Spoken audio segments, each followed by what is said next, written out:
देऊळबंद चित्रपट काल्पनिक की वास्तव आज आपण पाहणार आहोत।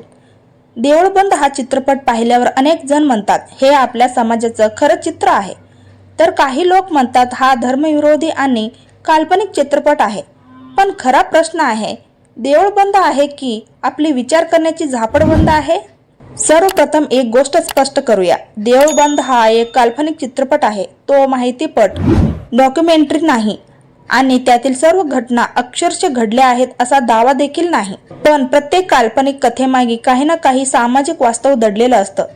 चित्रपटातील प्रश्न असे आहेत, देवाच्या नावाने होणारा व्यवसाय, अंधश्रद्धा आणि चमत्काराचे दावे, श्रद्धा आणि शोषण यातील सीमारेषा, गरीब भक्त आणि श्रीमंत धार्मिक संस्था। हे प्रश्न केवळ चित्रपटापुरते मर्यादित नाहीत। आजही अनेक ठिकाणी लोक देवाच्या नावाने लाखो रुपये दान करतात, पण त्याच गावात एखाद्या गरीबाला औषधांसाठी पैसे मिळत नाहीत। लोक देवाकडे नोकरी, लग्न, परीक्षा, व्यवसाय यासाठी नवस करतात, पण यशामागील शिक्षण, मेहनत आणि विज्ञानाकडे दुर्लक्ष करतात।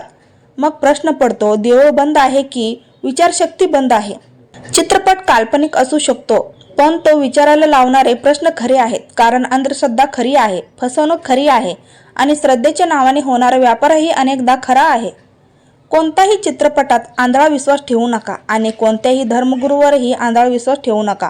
प्रश्न विचारणे शिका, कारण देऊळ बंद असलं तरी चालेल, पण डोक्याचे दरवाजे बंद होता कामा नयेत। देऊळ बंद की झापड बंद? निर्णय तुमचा। तुमच्या काही प्रतिक्रिया असेल तर कमेंटमध्ये विचारू शकता।